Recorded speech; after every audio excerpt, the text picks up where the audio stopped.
name is Arthur Bablis. My name is Sarah Gilmore-May. We're part of the Australasian College of Kinesiology Mastery. About 14 years ago, my life went through a transition.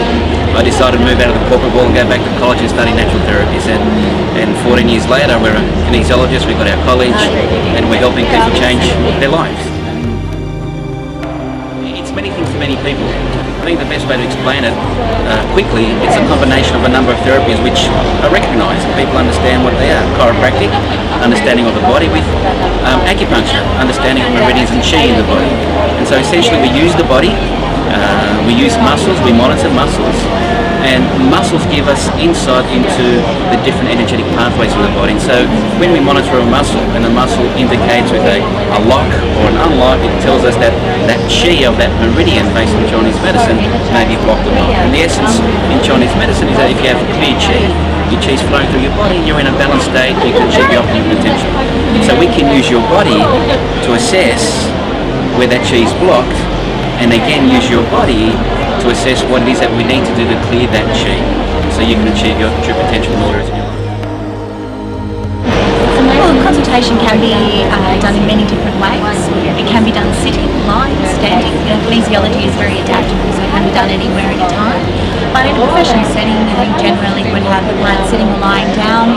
You would be working through a procedure where you're testing neurological feedback from the body to find out exactly what each individual needs to bring them back to a balanced state. So I love kinesiology because it's kind of like a choose your own adventure. No two sessions are ever the same. And I think with where people are in their lives today, it's so important to have something that is individualised for everybody. So essentially someone can come in with a physical problem, a pain or some sort of challenge. As a natural therapy, we don't diagnose, treat or claim to cure. All we know is that someone's experiencing a physical challenge, a stress in their life, is due to blocked chi. And so if they choose to lie down, they lie down, and we start monitoring muscles. We start testing an arm, testing a leg, and based on the information feedback we get, it'll give us insight into, as we said, where the chi is blocked. And then we can assess, is the block a structural challenge, is it a biochemical challenge, or is it an emotional or stress issue that might be locked into the body. And we go through a little ritual, a little song and dance as we call it, to shift that chi so the person can feel better afterwards, be in a position where they're in a greater potential to achieve what they were meant to achieve, being the best. I guess not just from a health perspective, but also from a performance enhancement perspective. Kinesiology is opening up so many realms for other forms of natural therapies. It's to be able to link in with nutritional medicine, able to link in with essences, homeopathics, able to link in with the personal development industry, with looking at helping people basically achieve the potential in all areas of their life. I couldn't imagine life without it. I realise how much I use it in my everyday life. I use it with my family, with my friends, with my animals, with my plants, with absolutely everything in my life. And I'm so grateful to have kinesiology because I just think, I don't know what other people do without it. It really helps you to expand and grow, and really helps you live your life to the fullest. Look, they're tools that anyone can learn, from basic tools to tools that make you a professional, just to help you at any time during the day or during your life. If you're caught up with stresses, things which are challenging you, little things you can do to put yourself in a better position to deal with them. We talk about emotional intelligence, helping people be able to be in a better position to make decisions which are important for them. And like Sarah, I can't imagine that not being part of my life. And when you ask me what are our results, it's, just today we had the parent, one of our students, just came up to us, and we'd met him many years back, and he just wanted to come up and give us a big thank you because his daughter's life has just totally changed. And for us, that's what makes it all worthwhile, because you light a candle which lights another candle which lights another candle, and this girl now is doing some wonderful work helping other people. Just to know that we were there at that time in her life to provide that catalyst or that inspiration maybe for her to make a change, then makes it all worthwhile. That makes us be better people.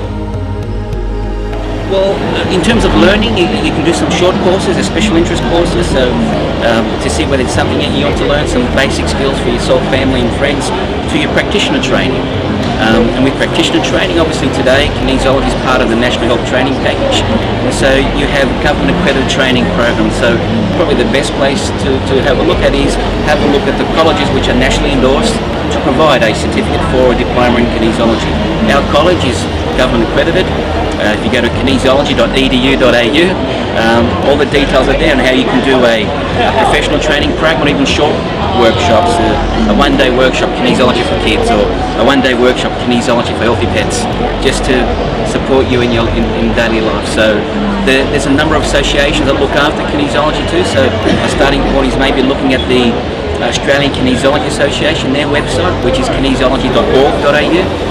And there you'll have a list of all the different kinesiologists, all the different colleges, all the different practitioners that you can find in your area that might be able to support you with what it is that we do. Okay, what we're going to do now is show you a simple technique that you can learn at our college or our simple workshop on how to identify where a stress may be held in the body, whether it's a physical, a chemical, emotional stress, and a simple process of identifying maybe where that's come from, and what we can do to release that from the body. So you can do this, Therese? Okay, so we just simply have an arm out here, we put some pressure on it, and how's that feel for you? Okay, so say your name. My name is Therese. My name is Therese. And my name is George. My name is George. You feel the difference there? Couldn't hold my arm. Okay, so that's an example of what a muscle response is. So what we're going to do now is we're going to test these energetic pathways just to see which pathway may be involved right now as a priority for us to work with Therese. So we'll test some points here, and these are the meridians that we're testing. We're just going down, using her body, and the stomach is coming up. So as I hold that point, we know there's a stomach challenge, stomach meridian challenge. Can you put your hand over your head, your forehead? You feel the difference? Yeah. That's telling us it's emotional. So there's an emotional stress stuck in the stomach. So if you take your hand away, what we can do is have a look at what emotion is involved. And we can go down our list of stomach emotions here, and we'll just read them out. Reliable, unreliable, criticism. So criticism comes up. What does that mean for you, Therese? Judgment. Okay, what's happening in your life with that right now? Because that's a stress your body's holding on to. I thought it was going to be the coffee. Is it self-criticism? Let's have a look. So judgment with relation to yourself, with relation to others. So your judgment of others, or others potentially judging you. So your perception that maybe others are judging you, is that maybe happening in your life at the moment? Okay, so how's that affecting you? Well, I'm not in action as much as I'd like to be. Not doing as much as what I'd like to be. So, yeah, not following through with things that I've set up in goals. And is that where you feel you're being judged? No, not currently, but maybe the fear of being judged by following through and getting that achieved. And that's stopping you from doing those things? Okay. So let's have a look, because that's the pattern today. So the fear of maybe being judged is stopping her from maybe stepping out and achieving her potential. So that's a learned behaviour that she's had from maybe an experience in the past. So let's have a look if her body recalls a time in the past that maybe there was a fear of stepping out to achieve something. And there is. We're testing that concept. So we'll just say her present age to 30. That's it. I must have been not finding out your age. Okay. Present age to 30, to 20, to 10. Okay, to 15, 14, 13. So age 13. Is it something to do with horse riding? No. School, 13. Where were you at school at 13? First year of high school? And that's what's coming up.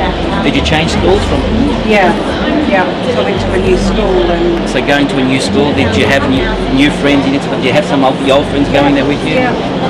You can't remember, but it's at that 13, a teenager. So just think about going to a new school, wanting to fit in, and maybe being inhibited stepping out to do what you can do. You got that in your mind? So that stress is in her body. I hold that point, and that's in the stomach. So that issue's in the stomach.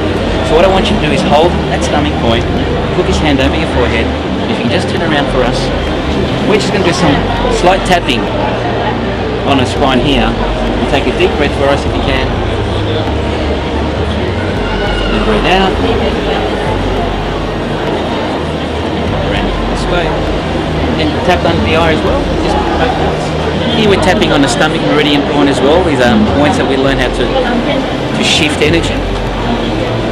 And once she's done that, we come back, think about the situation, age 13. And notice how we've got a locked response there. We touch the stomach point, there's no stress in that stomach. We come back to present time and now say criticism. And the arm is not responding. We hold the stomach and there's no stress there. So think about maybe being criticised now for not stepping out. You got that? Her body's not reacting to that, which means she might be in a better position to achieve what it is that she wants to achieve. Now that's done. And then we give her a hug.